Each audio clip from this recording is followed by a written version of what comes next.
Everybody, Boxing Bow coming back at you again today. Hopefully you guys had a great weekend. I did, even though I was battling this head cold. I still got still a little stuffy, but still enjoy the weekend. Had lots of blessings. I can't complain. Thought I'd bring Phoenix out here. This is the albino I got from David Moore. Great guy, great breeder, as you guys know. He's working on getting his first carpet clutch and his first boa clutch, but he's just a great guy, really knows his stuff, really just a good guy.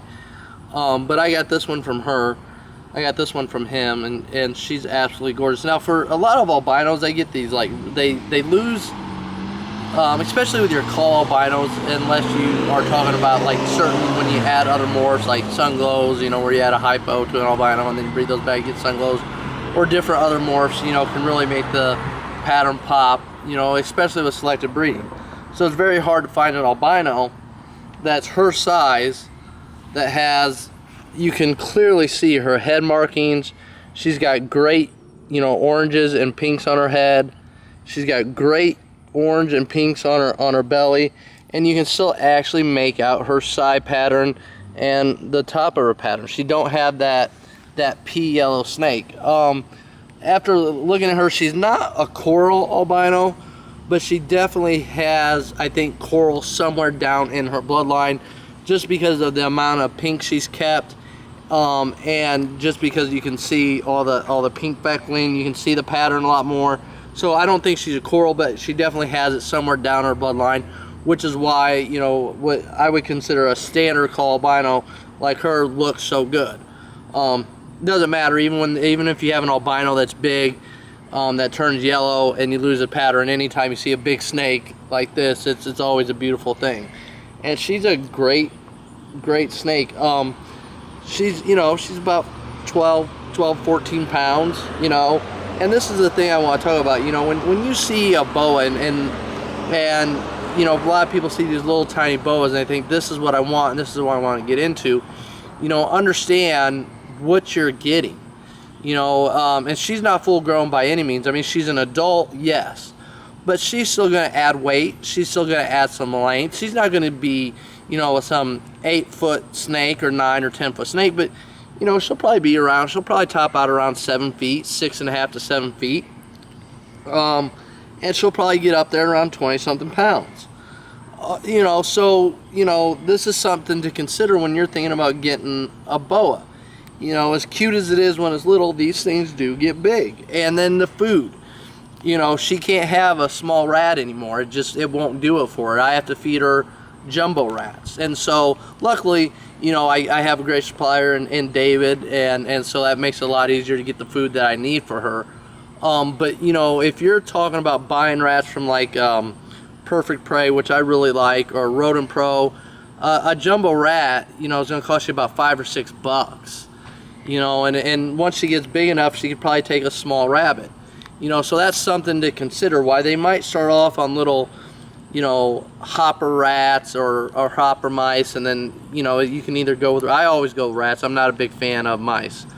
It goes from hoppers to, fuzzies, hoppers, smalls and mediums, larges, towards now she's up to jumbos.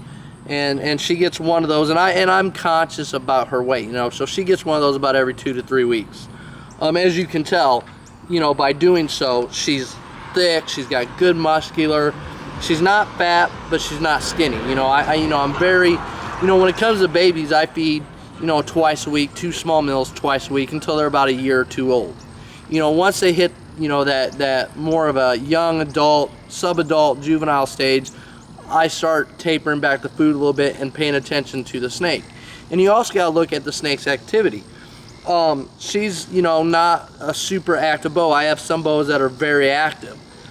She's just one that she'll be on the cool spot or she'll be in the hot spot, and that's where she'll go. So you don't want to sit there and just pound food away at her every week. Even if, I know a lot of people like to do that when they're getting them ready to breed, but you don't have to do that. As long as you're consistently feeding them good meals and they're keeping good weight, and they're looking good, this is an ideal weight for breeding. She can breed. She'll lose some weight from breeding, but she won't lose a ton. and she'll rebound back from it easily. You know, but you know, you just got to be careful once you start getting a snake up to this size about overfeeding. You know, I see that happen a lot. I see a lot of people overfeed their snakes. So just take your time with it. Just, you know, don't rush into things. Like I said, with smaller babies, feed twice a week. You know, that's all good. You know, you can do that. How we doing? Not too bad. Oh, here, you can follow me. This is albino boa. She's a call line. You know, there's different lines and stuff like that. She's absolutely, you know, she's about 3 years old. She's absolutely friendly. Cool. You can touch her if you want. All right. I'll keep her head this way, sir. Okay. Very cool. What's her name? This one is Phoenix. Nice. And she's one of many. They're great. They're great pets to own. You know. She's pretty. Thank you. I appreciate it. You have a good day. Take it easy.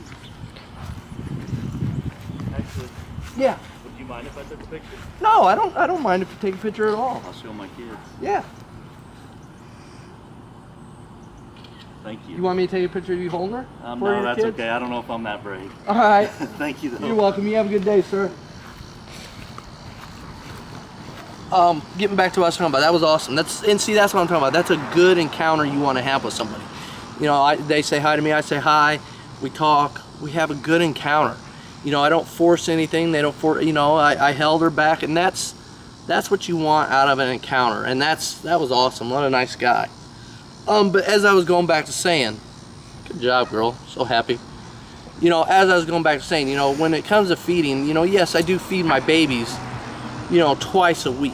You know, but it's small meals. It's not big meals. And with these bigger ones like this, I feed every 2 to every 3 weeks. She gets every 3 weeks because, I mean, I don't want her fat. And that's a big thing you got to consider.